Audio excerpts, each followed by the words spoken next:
All right, so we've created our first assembly. B is going to be doing the kind of same thing back to back. So if I bring this in, I'm going to change the orientation. I'm going to make this instance 1 so we can manipulate changing the geometry. So I'm through with A for right now. I'll go ahead and close that. Let's go ahead and close the block as well so we can go through the process of inserting the component without anything open. So I want a new assembly. And if you want to make an inch assembly or, as opposed to metric, we're working in metric, we could save a template in the same fashion as the part. Save it as a ASM DOT and would be able to open up with inch settings in our preferences. All right, so the automatic browse when creating new assembly, the box is empty, so it says you must want to pick something. Now the difference between a top-level assembly and sub-assemblies and sub-sub-assemblies is I can insert the assembly I just created and it becomes a component in an upper-level assembly. So we have to have some methodology to manage assemblies and sub-assemblies as the project gets more complex. We need to organize a little bit better in that setup. So I'm going to open up the block, and this time I'm just going to place it. If I go look at the origin's over here. We know the origin of the block is somewhere over here, and the F in front of the block means that I can that it's fixed. It's going to stay there, but in this I want to float it. Now, with one part, it's kind of hard to tell because I left click on the part and I'm moving the block, or let's see, I'm not quite in pan, so that's not a good example. Let's see, if I go Alt, no, that's rotating about the view. There we go, Control is in pan, and as I'm moving those around, I don't need to save, I just did that. As I move around, at some point there's a possibility that I think I'm moving the part, but I'm really rotating or moving the view. And, it's just be aware, stop, look, think about what's going on, and then we'll address whatever function we're trying to perform. All right, so in this case, I'm going to go. Let's do the plane-to-plane thing again. So top of the part to top of the assembly, and that's going to be coincident. Right? If you prefer to use the mate, so the little paper clip, there is coincident. The advantages here are that we don't have to hold down the control button to do those selections. All right, so again, just flipping the mate alignment reverses it, and I can go ahead and hit OK. So plane to plane. And this is not set. We can go face to plane, face to face, whatever we have, but in the choices, there's going to be times where understanding or knowing that the planes are available is very handy. So I attach the right plane to the face, and then we can flip mate alignment, especially since it's scrolled down on the part a little bit. And then I know that it's still got a minus sign, so I'm not sure. It should be moving front to back, not left to right, not up and down. So the last one will be to go face to the front plane. Okay.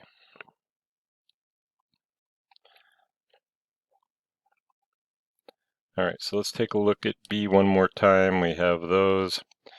So my preference of targets for the selection. really comes down to what I say about the sketching is I want to pick the easiest, biggest target rather than trying to go to the finest detail and spend a lot of time making selections. So let's do this as a control select. So if I highlight my part and hold down the control button, I can drag and drop another instance, and it thinks I want to rename, but I don't. So I can drag and drop another instance and put that into the part. So because this is upside down, I'm going to use this as an example of our next choice is to go edge and then finally vertex. Edges are okay and in certain instances necessary. The problem kind of becomes if I go edge to edge, those are going to align opposite each other. Perceptually, it's going to be harder to apply that mate. I know that I really want to go to that edge. All right, and if I go to the face, then it's still going to be able to do that same kind of move. So let's see, I lost the pop-up. We'll go to the mates. Shows me the preview, and it's able to rotate as well as move back and forth. And then if I go edge to edge, then I get the mate. So I am able to get the mate in two, or get the part positioned in two mates, but edges have limitations, and given the selection, I would just as soon have the first three and be able to see those highlights than sometimes try to decipher what's going on with the edges. All right, so that's going to be our B, and I'm just going to highlight that and backspace over the A, and then we'll take a look at C. So let's go ahead and close that. C is some kind of angle, or we're assuming some kind of angle. So let's take a look at the distance and the angle with this one. I'll add one extra part here, up to you if you want to do that. So we're going to bring in the block. I'm going to leave it fixed. And so this is a case where the edge does actually work well with the angle. So left click and hold down the control button, let go of the mouse button, let go of the control button. And it's kind of a combination. We can always go back and insert component again. We'll do that on the next one, and see what that looks like. All right, so in this orientation, I cannot rotate that to get it to look like that. So we're going to look at the rotate component, which means that I can just kind of move the mouse around, select something, move the mouse around, keep moving until I get it close, and then when we apply the mates will bring it into that position and location. All right, so let's go with the edge. All right, selecting, holding down the control button, selecting. As we get to the pop-up, I'll go to coincident and bring that in. It does, if we have that little bit of a pause, it does offer the mate alignment at that point. I don't need to flip the mate alignment, and with an edge, there's not really, well, let's see what it does. So it does move it around, but basically it's going to be the same thing because the part is symmetric in both axes. So select control select is still going to be the fastest. So if you have problems with the control select, the mate property manager will also get it there. So I moved before I could get the context. I'm just going to deselect and select again and make those coincident. And then now this is able to rotate. So in SolidWorks, you are responsible for making sure that two objects do not occupy the same space. The software doesn't really care. Right? There's no immediate warning that that object is occupying the same space. All right, so the other things you're responsible for are gravity, if there is anything to be concerned with, power, hydraulics, fluid, air, and electricity. And other than that, we're just making pretty pictures here. So let's go ahead and select Control Select. I will go into the paperclip for this one.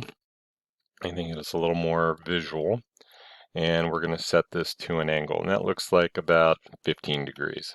I don't know, pick a number that you like, and we'll see what it goes to. Okay, maybe a little bit more, but I'm going to stay with the 15 degrees.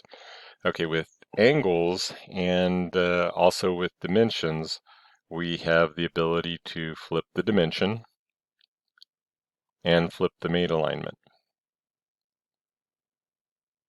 All right, so there's basically 4 choices. Now this one would be the same, but on the back as that one. So kind of doing that.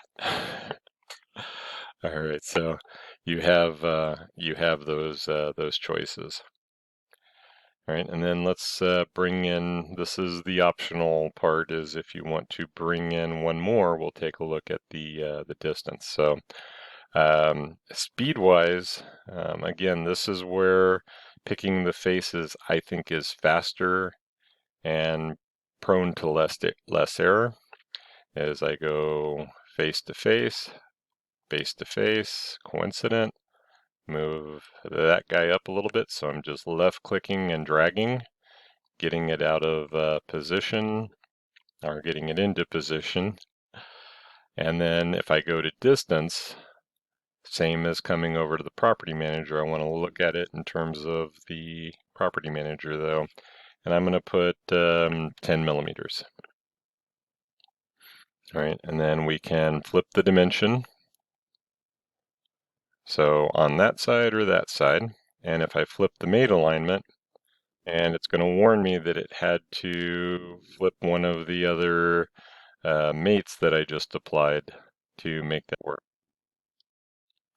All right, but that is the direction that I want it to go, and those will give you the angles and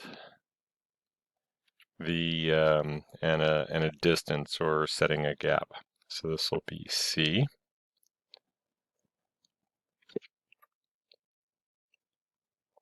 And save.